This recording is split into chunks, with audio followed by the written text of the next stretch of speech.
Hey, what's up, everyone? This is part 2 of the eliciting technique for interviewing. So what we're going to talk about here is we've talked a little bit about what interviewing is and the different types, some of the pros and cons to utilizing the interviewing techniques. In this lecture, we're going to walk through best practices, and there's quite a few because I've done a ton of interviews as part of my elicitation techniques. This is actually one of my favorite and most utilized techniques because it's just helped out with my projects and being able to elicit requirements, and more importantly, to define out certain areas that are complex or the biggest challenge in my particular projects. So we'll walk through all the different best practices that I've kind of come up with and want to share with you throughout my knowledge of working through interviews. And we'll work through also how to create great interview questions and walk through a lot of pieces there. So you'll learn a ton in this lecture. Let's get going. The first thing we're starting with is best practices. As always, with almost every elicitation technique, you're going to hear a broken record. You need to determine the type of interview you're going to do that'll work to meet the need. So you shouldn't be utilizing this elicitation technique unless you know the specific problem you're trying to solve or the challenge you're trying to overcome. So you want to decide on the type. Is it an individual interview, a group interview? Are you going to be job shadowing? Are you going to be doing a client visit? Are you going to be doing a task analysis? And just really identify what's that type of interview that you want to do to accomplish the task. You also want to appropriately prepare for the interview.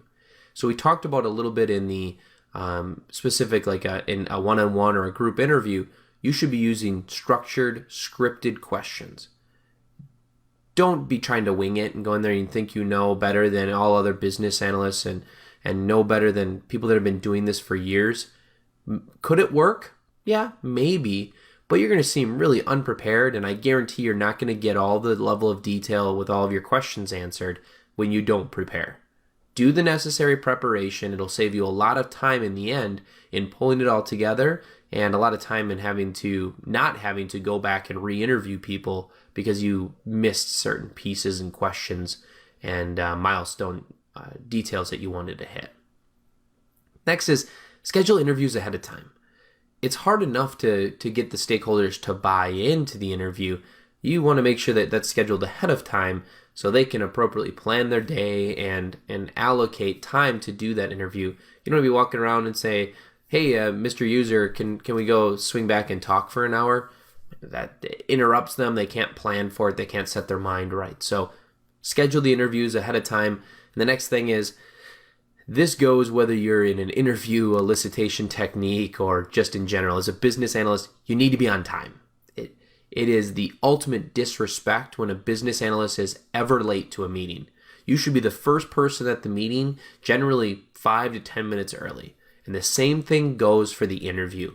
You need to be there. Generally, I go 15 minutes early before I'm going to be meeting with them, and I'm sitting in the room or wherever I'm conducting that interview, and I'm just kind of getting prepared. I'm running through my questions. I'm looking at the bio of the person that I'm going to be interviewing. Okay, what's their role? What do they do? How long they've been here?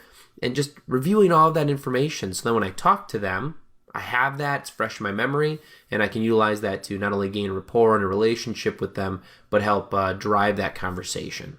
So respect the person by being on time. That's a huge pet peeve of mine, if you can't tell, is business analysts that work for me or any business analysts in general that are late to their own meetings. The next thing is match the pace of the interviewee. Me, personally, from Wisconsin, I talk fast. It's a common thing of us northern folk that we talk a little fast. You talk to people in the south, they talk a little bit slower. You go out east and it's fast again. So people are from different walks of life and different roles within the company. Some talk a little bit slower and are more cautious, and they want to make sure that their words are just right when they speak. Other people are in a hurry, like myself, and they talk quickly. They make a lot of mistakes when they're speaking in verbiage and wording because the brain's trying to keep up with the mouth. So ultimately what I'm just trying to say is match the pace of the person that you're interviewing. Just because I talk fast, if this other person talks slow, I'm gonna slow that down, and I'm just gonna take a little bit more time throughout the interview, going to pace my questions a little differently. So it's just important to do that. And that's another tip that kind of goes for all walks of life. Just make sure you're matching the pace of the person that you're talking with. You want to check your understanding often. You're in an interview. That's one of the advantages, that you can validate your understanding. So I don't do it after every question, but after every kind of main concept that we've covered, I'm going to reword that, summarize it, and spit it back to them and validate that I have a very, very clear understanding of what they're saying. A lot of times they'll say, no, you're close, but I misspoke on this part. This is kind of what I meant. And that single statement may save you a ton of time of going down a rabbit hole for requirements. Another thing is, you're taking a lot of time of this interviewee. Let them know what's going to happen with that information. Inform them that, hey, I'm gathering these details on this specific process. It's really important that I get your information. You work in this system every day. I don't. You're the expert, and you're the one that deals with these certain pain points. I want to make sure I'm solving that for you. This information that we gather today, I'm going to be documenting it in a requirements document, and we're going to make sure that as much as we can fit into, we're going to put into the design to overall help you out in your processes and the way you work with systems. Just by doing that, you can help get their buy-in and have them engaged in this. Like, oh, okay, this is going to be a good thing for me. I'm gonna give my thoughts.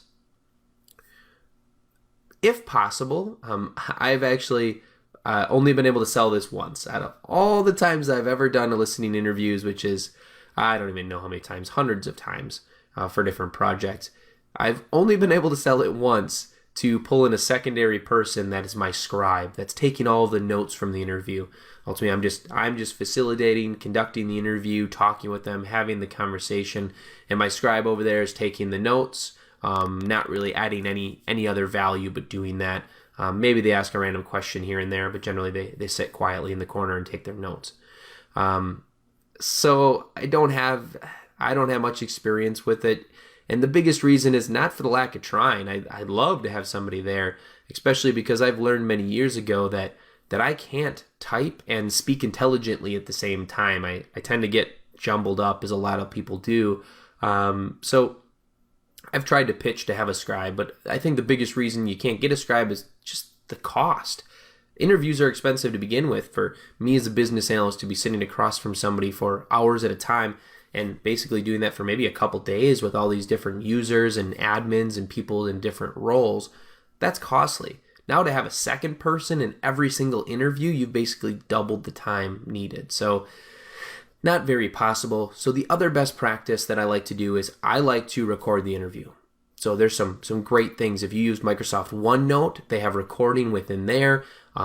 Different computers have recording software. You can bring in a little tape recorder if you want. They have those little like MP3 recorders that are cheap. You can buy them really cheap. One thing I just like to do is let the interviewee know that, hey, I'm going to be recording this. This isn't that I'm going to share it with anybody else. This is for my ears only, but it's for if I ever have a question or I need to go back and clarify kind of what you said and make sure I have a good understanding, I can go back and listen to our interview. And that helps. I definitely don't go back and listen to every interview because that would take a ton of time, but there may be ones where it's like, man, it's fuzzy when I talk to Bob over in accounting. And I remember I talked to him about this stuff, but my notes aren't very clear. I must have been having a really good conversation. I didn't have a scribe, so I wasn't writing good notes. So I can utilize that recording to pull out those additional details and refresh my memory of what we talked about. Whole next slide of best practices. Like I said, there's a ton of them that I can offer for you. One thing I like to do is ask for examples, ask for screenshots of what they're talking about. So screenshots of their system.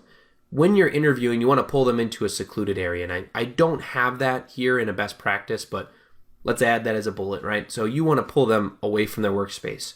You should be in a meeting room, in a secluded area, in an office somewhere, something where they're not going to get interrupted and you have their full undivided attention. So you don't want them in front of a computer if they work with computers on a daily basis, because they may get distracted by that email that comes in or that IM that pops up. But you do want them to document some screenshots and maybe have them do that ahead of time. As part of the interview, you can say, hey, prior to the interview, could you take a couple screenshots of your main system, the main user interface that you utilize within the system, and then maybe a couple other things that you're able to identify that your questions are going to ask about. So then when you're in the interview, they can show you what they're talking about on that specific printout or that screenshot. And whether it's printed or they send it to you and you can pull it up on your computer, it doesn't matter. But you're able to walk through and tell you, oh, when I click this, that's when I get this error message, or that's when it kicks off this process. So it just helps you to understand exactly what's going on. Again, back to the job shadowing thing. If you job shadowed them, then you may not need that screenshot because you may be able to visualize it a little bit better, or that screenshot may bring a little bit more context to it. So just a little thought there.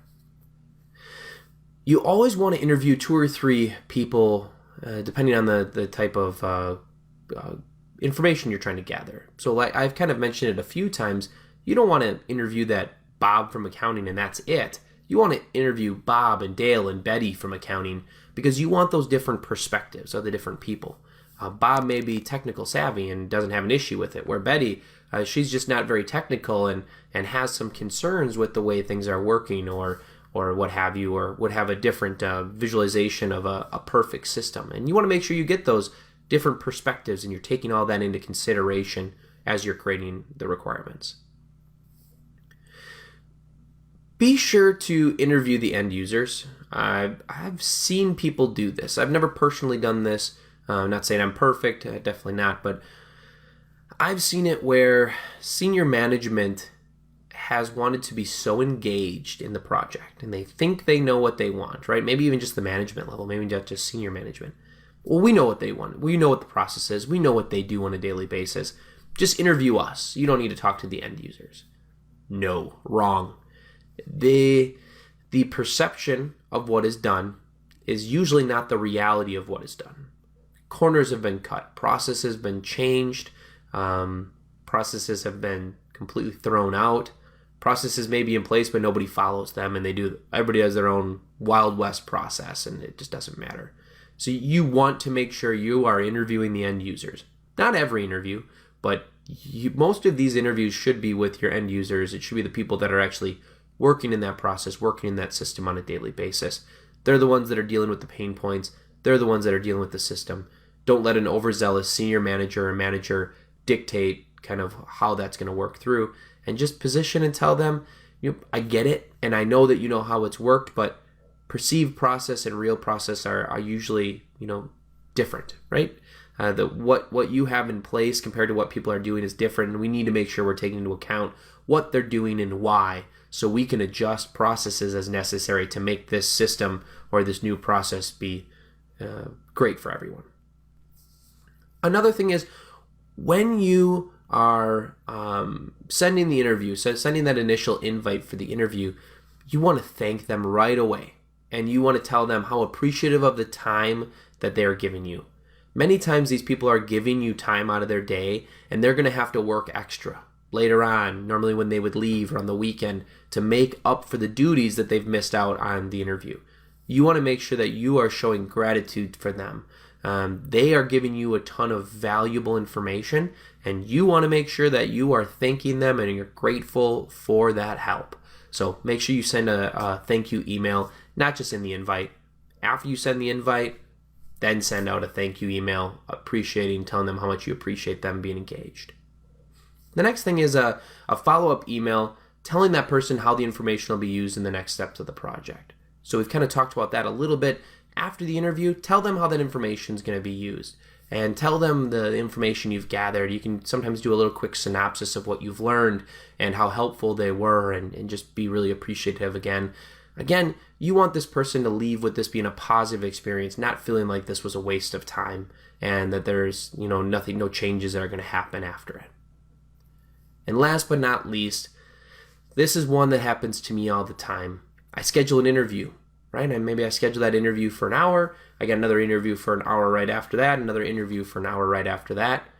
And I don't allow myself time to debrief after every interview and fix my notes. I'm in the interview by myself because usually maybe it's my poor selling skills, but I don't have a scribe sitting next to me taking all the notes. And I now have got half-finished notes. I've got the next person knocking on the door to come in. And so I'm like, all right, I set the notes aside. Well, now 3 hours later, I'm trying to remember what Lisa told me and the specifics about what she was talking about in these specific questions and things. It's not possible. I'm not going to be able to get all of those details. So now I'm going to have to go back and listen to the recording if I recorded it, or if not, I lose that information. So the point is, schedule a little debrief after every interview. Generally, I like to schedule an interview. Generally, I make them like 45 minutes. That's just my best practice. Up to you on how long you want to make it. I make it 45 minutes. That'll leave me 15 minutes to debrief before that next interview. I've done other ones where I've needed the full hour based on what I'm talking to them about. So I schedule an hour, and then I schedule 15 minutes, and then an hour. But that kind of gets goofy. They have a meeting 1:15 to 2:15, and the user's like, what the heck? I can't schedule a meeting from 1 to 1:30 or any time in between. So it gets a little goofy, but do it how you want. Ultimately, the end result is you need to have a debrief time, and generally 15 minutes should be plenty.